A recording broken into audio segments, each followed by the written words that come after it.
They're after chamber pressure is nominal. Yeah, Kate, right now it looks like we saw the start of the flip, but obviously we're seeing from the ground cameras the entire Starship stack continuing to rotate. We should have had separation by now. Obviously, this is does not appear to be a nominal situation. Yeah, it does appear to be spinning, but I do want to remind everyone that everything after clearing the tower was icing on the cake.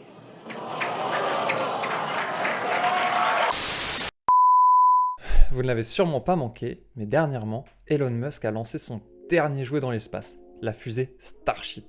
Et bien qu'elle n'ait pas fait long feu, nous allons voir en quoi ces projets font voir les prémices d'un futur potentiellement incroyable.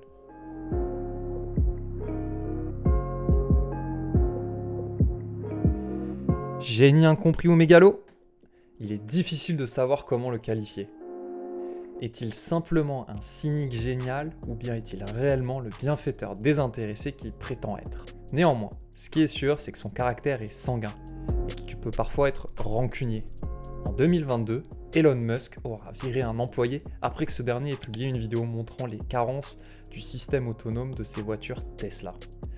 On peut noter également l'affaire Trip, où il aura engagé des personnes pour espionner et pirater Trip suite à ses doutes sur les références environnementales de Tesla. Ou encore le tweet pédoguy lorsque Vernon Unsworth a traité de coup de pub la tentative avortée de mini sous-marin pour sauver 12 garçons thaïlandais bloqués dans une mine. Mais s'il n'était qu'un égocentrique, peu de gens seraient capables de l'admirer autant qu'il ne l'est actuellement. Il incarne en quelque sorte le mythe du héros décrit par le livre Le héros aux 1001 visages de Joseph Campbell. Un héros s'aventure à quitter le monde du quotidien pour un territoire aux prodiges surnaturels. Il y rencontre des forces fabuleuses et y remporte une victoire décisive. Le héros revient de cette mystérieuse aventure avec la faculté de conférer des pouvoirs à ses proches. Joseph Campbell. Musk incarne en partie cette histoire. Il est l'appel à l'aventure avec son entreprise SpaceX, cherchant à repousser les limites connues avec son entreprise Neuralink, et se présente comme un héros des temps modernes avec son rachat de Twitter pour la liberté d'expression. Son mode de fonctionnement invite à se dépasser et il veut montrer, comme le héros, qu'il partage ses dons surnaturels quand il investit dans ses œuvres pour le profiter au reste de l'humanité. Il vit et prend ses décisions en grande partie de par ses croyances. L'argent n'est alors qu'un outil pour des buts qui sont bien plus grands que lui, bien plus grands que l'humanité. Et il le dira lui-même, si quelque chose est suffisamment important, vous devez le faire même si les chances de réussir sont minces. Voilà la vision d'Elon Musk. Et ce côté hors norme, il en est conscient et en joue très bien. To anyone I've offended, I just want to say, I reinvented electric cars and I'm sending people to Mars in a rocket ship.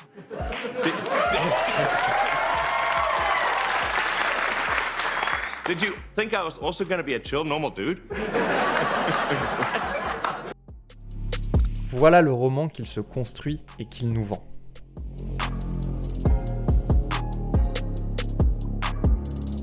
Dans un de ses tweets, Elon Musk résume assez bien l'une de ses croyances les plus importantes. L'entropie, je ne peux y échapper. L'entropie a été introduite pour la première fois par Rudolf Clausius, mais nous la connaissons principalement par les 3 lois de la thermodynamique que je vais m'empresser de rappeler. Dans la première de celles-ci, dans le cas des systèmes thermodynamiques fermés, il s'énonce de la manière suivante. Au cours d'une transformation quelconque d'un système fermé, la variation de son énergie est égale à la quantité d'énergie échangée avec le milieu extérieur, par transfert thermique, la chaleur, et transfert mécanique, le travail. Le deuxième de ces principes, c'est que toute transformation d'un système thermodynamique s'effectue avec augmentation de l'entropie globale incluant l'entropie du système et du milieu extérieur.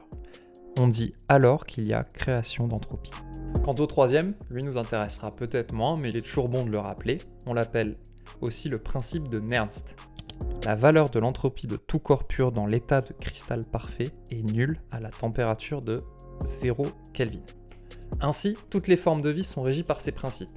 Et un auteur comme François Rodier aura exploré cette thématique dans son livre Thermodynamique de l'évolution. Dans celui-ci, notre auteur réorganise et retravaille un principe qui a été écrit par Eric Jantsch dans l'univers qui s'auto-organise. On ne sait pas ce qu'il se passe au tout premier stade après le Big Bang, mais depuis les atomes légers, on ne cesse d'observer une alternance entre une micro et une macro-évolution.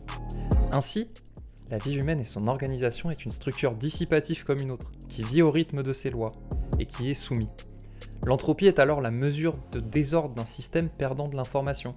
A l'inverse, si un système gagne de l'information, ou si celle-ci circule bien, il devient ordonné, réduisant localement l'entropie. Le lien entre information et sa circulation rappellera les arguments dont fait preuve Musk pendant le rachat de Twitter. Son objectif est donc de participer à ce processus de réduction locale d'entropie en maximisant l'énergie dissipée et en fluidifiant le passage de l'information. Participer en un sens au progrès dans son idée la plus archaïque. Tous ces concepts peuvent se rapprocher de la conception de la vie universelle, ou encore de la Life avec un Y, ou vie avec un Y en français. En 2020, Stuart Bartley et Michael Wong conçoivent un système de Life serait un système dissipatif, autocatalytique, étant capable de faire preuve d'homéostasie et d'apprentissage. C'est-à-dire un système capable d'exploiter et convertir des sources d'énergie, de croître ou de se développer de manière exponentielle, capable d'imiter les changements internes lorsque les choses changent à l'extérieur et être capable d'enregistrer, traiter et réaliser des actions basées sur des informations. En gros, un peu comme un humain est capable de le faire, mais pas que. On peut penser au système de société par exemple. D'ailleurs, je vous invite vivement à regarder la vidéo de Science étonnante à ce sujet, elle est vraiment fabuleuse.